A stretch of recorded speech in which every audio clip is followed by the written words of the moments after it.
दोस्तों आपको मैं आज एक अनिरुद्ध आचार्य का वीडियो आप छोटा। तो गाय को माता क्यों कहा जाता है? सामान्य जानवरों से कुछ विशेषता होगी तब तो गाय को माता कहा गया। और मैं क्या कह रहा हूँ? मैं कह रहा हूँ कि गाय को खिलाइए गेहूं, फिर वो बाहर निकलेगा, गोबर से उसे धुलिए, उसकी रोटियां खाइए। ये मैंने बड़े बड़े संतों से सुना है और मैंने खुद वो रोटियां खाई हैं। सुन तो लीजिए, आज ये प्रमाणित हो चुका है कि स्त्री और पुरुष के मिलने से बच्चे पैदा होते हैं, गाय का गोबर खाने से बच्चे पैदा नहीं होते हैं। कि आपकी ज्यादातर बातें ऐसी लगती है कि चुटकुले सुना रहे हैं आप, तो आप चुटकुले ही सुनाइए, समाज को भ्रमित मत कीजिए। क्योंकि आप 21वीं सदी में जी रहे हैं। आप यहाँ कैसे आए? रथ से आए महाराज या फिर कारवार से आए हैं? तो टेक्नोलॉजी का इस्तेमाल कर रहे हैं ना। आप बातें कर रहे हैं 5000 साल पहले की, द्वापर की, त्रेता की। हम सब लोगों ने पढ़ा है, हम भी हिंदू हैं, ठीक है। मैं ब्राह्मण आदमी हूँ, मैंने भी संस्कृत पढ़ी है। आप बातें करते हैं 5000 साल पहले की और चीजें इस्तेमाल। आपने घड़ी कौन सी कंपनी की पहनी है महाराज? हमें जो दे देते दिया जाता है पहन लेते हैं। अगेंस्ट क्यों बोलते हैं आप? मेडिकल साइंस के अगेंस्ट बोल रहे हैं। आपने सिस्टम ही बदल दिया पूरा कि भाई गाय के गोबर खाने से बच्चा पैदा हो जाएगा। अभी मजा आएगा ना भिड़ो। का वीडियो आप छोटा सा क्लिप तो देख लिए होंगे और टॉपिक इसके बारे में है और आज बहुत मज़ा आने वाला है। ये वीडियो देखिए, लुटपुट का एकदम नाजुक जोक है और ये वीडियो देखिए। यदि गौ माता की कृपा से, गौ माता की सेवा से, गौ माता के आशीर्वाद से राजा दिलीप को संतान हो सकती है, लिखा प्रमाण है, तो हमारे और आपके संतान क्यों नहीं हो सकती गौ माता की कृपा से? लेकिन गाय की सेवा करना महाराज जी एक बात है। हाँ। और आप गोबर की रोटी खाने की सलाह? गोबर की रोटी नहीं, मैंने खुद खाई है। खाइए आप। मैंने गोबर की रोटी नहीं, वो क्या है, एक प्रोसेस है। गाय के अंदर जब गेहूं जाता है तो आप इसको सर्च कीजिएगा, यूट्यूब पे, गूगल में करिएगा। उस गाय के अंदर जब वो गोबर जाता है और जब वो गोबर गाय के अंदर गेहूं जाता है और वो गोबर के द्वारा बाहर आता है, उसके जो सामान्य गेहूं है और उस गेहूं को आप देखेंगे तो दोनों में अंतर होता है ना। और वो गाय कोई पशु नहीं है। गाय इसलिए हम सनातनी लोग माता कहते हैं, गावो विश्वस्य मातरः। तो गाय को माता क्यों कहा जाता है? सामान्य जानवरों से कुछ विशेषता होगी तब तो गाय को माता कहा गया। और मैं क्या कह रहा हूँ? मैं कह रहा हूँ कि गाय को खिलाइए गेहूं, फिर वो बाहर निकलेगा, गोबर से उसे धुलिए, उसकी रोटियां खाइए। ये मैंने बड़े बड़े संतों से सुना है और मैंने खुद वो रोटियां खाई हैं। तो यानी इसका मतलब एक तरह से आप मेडिकल साइंस को चुनौती दे रहे हैं। भाई चुनौती हम नहीं दे रहे, हमारी गौ गाय माता के चुनौती दे रही गोबर है। का जो गेहूं है वो धुल के खाओ तो संतान की प्राप्ति हो जाएगी। ऐसा मैंने आप क्या कहना चाहेंगे? गाय के गोबर का जो गेहूं है उसे धुलकर खाओ तो संतान की प्राप्ति होगी, क्या है आपके हिसाब से? देखिए, पुरानी किताबों में तो बहुत सारी ऐसी बातें हैं जो मिथ्या है, पहले उनकी खोज करनी रघुवंशम को आप चाहिए। मिथ्या कह रहे हैं? आज सारी ये बातें महाकवि कालिदास की बातों को आप मिथ्या कह सारी देंगे? बातें साबित हो चुकी है। आपने पढ़ा कि- रघुवंशम? हाँ, रघुवंश पढ़ा है, संस्कृत भी पढ़ी है। आप ये कहकर मत डराइए कि रघुवंश पढ़ लिया तो आप नहीं ज्ञानी तो हो आप गए। उसको रघुवंश हमने पढ़ा है। आप उसको अब बाबा सुन तो लीजिए, हाँ। सुन तो लीजिए। आज ये प्रमाणित हो चुका है कि स्त्री और पुरुष के मिलने से बच्चे पैदा होते हैं, गाय का गोबर खाने से बच्चे पैदा नहीं होते हैं। ये सभी लोग जानते हैं। सबको जिनके भी बच्चा बच्चे पैदा होना हुए हैं। चाहिए, सबको बच्चा किससे पैदा होना होता चाहिए। है? किसी को बच्चा ऐसा क्यों किससे कि नहीं पैदा होता है? आपके भक्तों से पूछ लीजिए, बच्चा उनको कैसे पैदा हुआ। अच्छा ये बताइए, हाँ। आपने कहा कि स्त्री पुरुष के मिलने से बच्चा पैदा होता है, तो सारे स्त्री पुरुष तो मिल रहे हैं, फिर भी क्यों बच्चे पैदा होने की समस्या खड़ी इसलिए है? जनसंख्या बढ़ रही है, इसलिए जनसंख्या बढ़ रही है, इसलिए हम 150 करोड़ हो गए हैं। अरे भाई फिर ये केस क्यों है वो कि गाय बच्चे का नहीं हो गोबर रहे खा हैं? के नहीं हुए हैं 150 करोड़। ठीक है, बात तो सही है। कि आपकी ज्यादातर बातें ऐसे लगती है कि चुटकुले सुना रहे हैं आप, तो आप चुटकुले ही सुनाइए, समाज को भ्रमित मत कीजिए। क्योंकि आपने केवल चुटकुले सुने, पूरी कथा सुनी कई नहीं लोग ना। गंभीरता से ले लेते हैं। ये 70 और 17 का क्या मतलब है? ये एक चुटकुला है। अभी हम कोई बात कहेंगे तो आप करें आप बचपने की बात कर रहे हैं, और आप तो बचपने से भी नीचे चले गए हैं।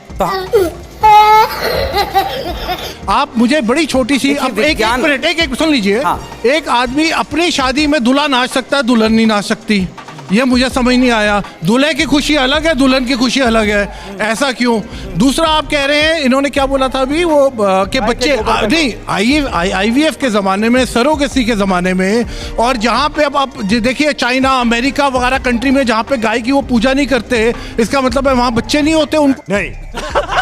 ये होता है, सुन लीजिए, जो प्रक्रिया 99.99% टाइम सक्सेसफुल होती है, उसको साइंस कहते हैं। सिंपल तो सी क्यों चीज़ है। हमारे वेद तो प्रमाणित जो नहीं चीज़ है? रिपीटेडली सक्सेसफुल, अगर जो चीज 40, 50, 60% होती है उसको साइंस तो नहीं क्या कहते। वेद को आप प्रमाण नहीं मानते? अरे वेद आप वेदों पे क्यों जा रहे हैं? मैंने क्यों? वेद ही विज्ञान है। आप विज्ञान कहाँ से आया? आप बात कर रहे हैं बच्चों की, आप कह रहे हैं बच्चों को गाय का ये दो तो बच्चे पैदा हो जाएंगे। और दोस्तों कहीं नहीं जाइए, अभी तो और मज़ा आने वाला है। लोटपुर लास्ट तक देखते रहिए और अभी कमेंट में मेरे को बताइए कैसा ये वीडियो लगा आपको, और अच्छा लगा तो ठीक है, वीडियो और बनाएंगे। और दोस्तों ऐसे ही वीडियो बनाने आपको चाहिए तो कमेंट करिए। और दोस्तों अनुर आचार्य का आज तो पूरा एकदम वाट लगने वाली है, पोल खुलने वाली है। पाकिस्तान में भी मुसलमान रहता है और बांग्लादेश में भी मुसलमान रहता है। जब दोनों मुसलमान थे तो देश को टुकड़े करने की क्या जरूरत पड़ी, क्योंकि दोनों की भाषाएं अलग थी। इस पर सवाल क्या है? आचार्य जी से क्या पूछना? सवाल ये है कि ये सब मैंने कहा था कि जनता जाती है धर्म के लिए क्योंकि उसे मोक्ष मिलेगा।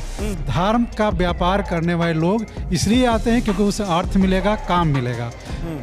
बाबा की कृपा से कोई साइकिल वाले के पास बाइक नहीं आएगी, लेकिन बाइक मतलब बाबा के पास मर्सिडीज और करोड़ों की संपत्तियां जरूर बढ़ जाएंगी। महाराज जी क्या धर्म का व्यापार कर रहे हैं? सीधा सवाल उनसे पूछिए कि धर्म का क्या व्यापार हो रहा, पूछिए क्या व्यापार है धर्म का, आपको क्या दिख रहा है? बाबा की वेबसाइट पे जाएं, हर पेज के एक नीचे लिखा है दान कीजिए, दान कीजिए। यही धर्म का व्यापार है। अच्छा, सही पकड़े हैं। आप कभी वृंदावन गौरी गोपाल आए? वहाँ पे आए, वहाँ पर अखंड 30,000 लोग पर डे भोजन करते हैं, 150 बच्चे निःशुल्क पढ़ते हैं, 280 माताएं रहती हैं वहाँ, तो सब फ्री में होगा? सारे मंदिरों से दान पेटियां हटा दी जाएं तो धर्म का कारोबार खत्म हो जाएगा। ये बड़ी अच्छी बात कही है कि मुसलमानों के यहाँ वो चलता है, क्या बोलते हैं उसको, मदरसा। आपने बोला मदरसा चल रहा है, मदरसा चले उससे इनको कोई आपत्ति नहीं, पर गुरुकुल चल रहे हैं तो क्यों चल रहे हैं, इनसे आपत्ति है। आपको नहीं लगता है जब आप इस तरह की चीजें बोलते तो उनके करियर पे आप कहीं ना कहीं एक ब्रेक लगवा रहे हैं? क्योंकि बाहर अब तो चीनी जो कि इतने कट्टर चीनी उसके वो मैड्रिन के थे, वो लोग इंग्लिश पढ़ रहे हैं क्योंकि उनको पता है ग्लोबलाइजेशन का जमाना है। और आप यहाँ पे भारतीय बच्चा जो आज की डेट में पढ़ना चाहता है, आप कह रहे हो नहीं हिंदी का प्रयोग करो, हस्बैंड नहीं बोलो, पति। पता इतनी छोटी छोटी बातों पे आप तो एक गुरु हैं, आपको तो ये चीजें ओवरलुक करनी चाहिए। बोला जब अमेरिका जाइए, लंदन जाइए तो इंग्लिश में बात करिए, पर अपने घर में आइए अपने दोस्तों से तो अपनी भाषा में बात करिए। इतनी सी तो बात है, इसे क्यों नहीं समझ रहे हैं आप लोग? क्योंकि मेरा भारत महान, मेरा भारत यहाँ पे मेरे दिल में है। मुझे किसी का सिग्नेचर नहीं चाहिए कि भाई मैं किस भाषा में बात करूं। बोल रहे हैं पति परमेश्वर होता है, हिंदू धर्म में पति परमेश्वर है कि नहीं महाराज, मानते हैं? सनातन में पति परमेश्वर है। पत्नियों से पूछो ना कि मानती आप भी तो बोलते हैं, फिर उनके सामने नाचने में क्या परेशानी है? अब जब हम परमेश्वर के सामने नाच रहे हैं और पति के सामने नाचने में परेशानी है, महाराज कमाल कर रहे हैं आप। दूसरी चीज नहीं, हम आपसे बात करने नहीं, हम महाराज से सवाल पूछ रहे हैं, आप लोग शांत रहेंगे थोड़ी देर। आप हमें महाराज ये बताइए, आप 21वीं सदी में जी रहे हैं, आप यहाँ कैसे आए? रथ से आए हैं महाराज या फिर कारवार से आए हैं? तो टेक्नोलॉजी का इस्तेमाल कर रहे हैं ना। आप बातें कर रहे हैं 5000 साल पहले की, द्वापर की, त्रेता की, हम सब लोगों ने पढ़ा है, हम भी हिंदू हैं, ठीक है, मैं ब्राह्मण आदमी हूँ, मैंने भी संस्कृत पढ़ी है। आप बातें करते हैं 5000 साल पहले की और चीजें इस्तेमाल। आपने घड़ी कौन सी कंपनी की पहनी है महाराज? हमें जो दिया जाता है महाराज तो पहन लेते हैं। अगेंस्ट क्यों बोलते हैं आप? मेडिकल साइंस के अगेंस्ट बोल रहे हैं। आपने सिस्टम ही बदल दिया पूरा कि भाई गाय के गोबर खाने से बच्चा पैदा हो जाएगा या दोस्तों आज देखा आपने, अनुर आचार्य ने बोले कि गाय के गोबर खाने से बच्चे पैदा होते हैं। इसको दिल पे मत लीजिएगा दोस्तों, और वीडियो आपको अच्छा लगा तो लाइक कीजिए, कमेंट कीजिए और हमारे चैनल को सब्सक्राइब कीजिए। और ऐसे ही मज़ेदार वीडियो चाहिए तो आप बेल आइकन दबाना मत भूलिए। धन्यवाद दोस्तों।